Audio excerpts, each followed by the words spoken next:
In 1888, in the quiet industrial corridors of Rochester, New York, George Eastman founded an empire that would eventually hold the visual memory of the entire human race in its hands. Kodak was not merely a corporation, it was the architect of modern nostalgia. Through the invention of the portable camera and roll film, Eastman transformed a complex, scientific pursuit into a universal language. The slogan, "You press the button, we do the rest," became the cornerstone of a new era where time could be frozen and tucked into a pocket. By the mid-20th century, Kodak's dominance was absolute.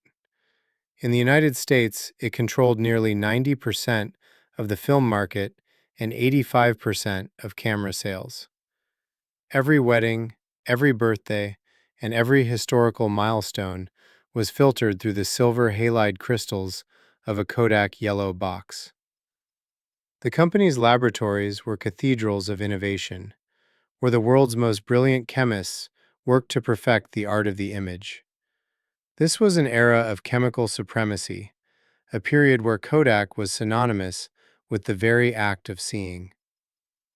The tragedy of Kodak began not with a failure of invention, but with a triumph of it. In 1975, a young engineer named Stephen Sasson, working in a Kodak research lab, assembled a device the size of a toaster. It was a crude machine, weighing nearly 4 kilograms and capable of capturing a black and white image with a resolution of only 0.01 megapixels. This was the world's first digital camera. When Sasson presented his invention to the upper management, he expected excitement. Instead, he met a wall of cold indifference. The executives looked at the grainy image on the screen and saw a toy. More importantly, they saw a threat. They asked themselves, why would we encourage a technology that eliminates the need for the very film we sell? The logic was purely defensive. They told Sasson to keep his invention a secret. This moment of rejection was the first crack in the foundation of the empire.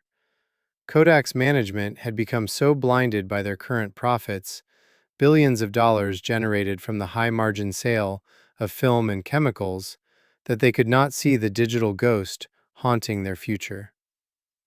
As the 1980s and 1990s progressed, the world began to shift beneath Kodak's feet. While the company continued to rake in record profits from traditional photography, the digital revolution was gathering pace in Japan. Companies like Sony, Canon, and Nikon were not burdened by a legacy of chemical manufacturing. They were free to chase the digital dream. Kodak, meanwhile, was trapped in a psychological cage.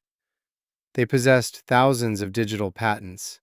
They were, in fact, the pioneers of the sensors that would one day be in every smartphone, but they refused to lead the market. Their internal culture was divided.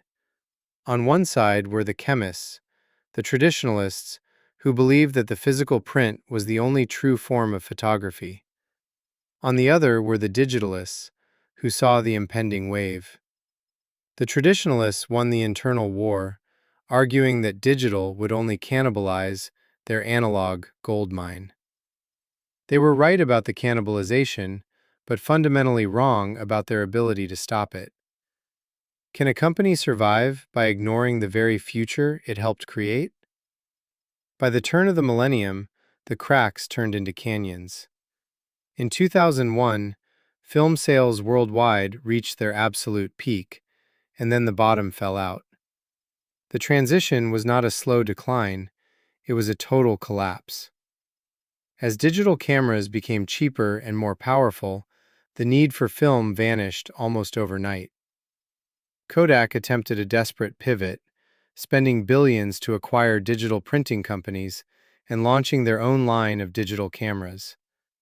For a brief moment, they even led the market in digital camera sales in the US, but there was a fatal flaw in their strategy. In the analog world, Kodak made its money on the consumables, the film and the paper. In the digital world, there were no consumables. Once a customer bought a camera, Kodak's revenue stream ended. The company was trying to apply a 19th century business model to a 21st century technology. They were selling the razor, but had no blades left to sell. The final blow came from an unexpected direction. It wasn't just the digital camera that killed Kodak. It was the convergence of the camera with the telephone. When the smartphone era began in 2007, the very concept of a Kodak moment was transformed. People no longer wanted to print their memories to put them in a physical album. They wanted to share them instantly with the world. The image was no longer a physical object to be stored. It was a digital currency to be traded on social networks. Kodak, the company that had invented the first digital camera and the first photo-sharing website, oPhoto, which they failed to turn into a social network, watched from the sidelines as Instagram and Facebook took over the world. The empire was bankrupt of vision. In January 2012, after years of staggering losses and mass layoffs, Kodak filed for Chapter 11 bankruptcy protection. A century of dominance ended not with a bang, but with a legal filing. The collapse of Kodak is more than a story of a failed business. It is a profound lesson in the fragility of success. It serves as the ultimate case study of the innovator's dilemma. Kodak's failure was not caused by a lack of intelligence or a lack of resources. It was caused by a lack of courage. The courage to kill their own most profitable product to make room for the future. They defined themselves by what they made, film, rather than the need they served, helping people share memories. When the medium changed, they were left clinging to a ghost. The lesson is clear. If you are not willing to disrupt yourself, the market will do it for you. Success creates a type of gravity that makes it hard to move, and the larger the success, the stronger the pull of the past. Kodak had the future in its hands in 1975, but it chose the comfort of the present. Today, the name Kodak exists as a shadow of its former self, a niche player in professional cinema film and industrial printing. The massive factories in Rochester have been demolished or repurposed. The world has moved on, and the Kodak moment now happens billions of times a day on glass screens, without a single drop of chemistry or a single inch of film. The yellow boxes are now vintage artifacts, reminders of a time when we waited days to see our memories. The story of Kodak is a reminder that in the world of technology, standing still is the fastest way to move backward. To survive, an empire must be willing to burn its own throne. Are we brave enough to let go of what made us successful yesterday to survive tomorrow?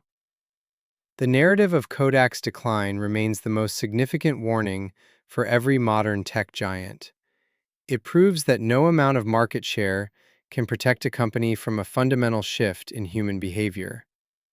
The digital age does not respect history. It only respects adaptation. As we look at the giants of today, we must wonder which of them is currently sitting on a 1975 invention, hiding it in a drawer to protect their current profits, unaware that the countdown to their own 2012 has already begun. The history of innovation is a graveyard of companies that thought they were too big to fail, only to find that the world could move on without them in the blink of an eye.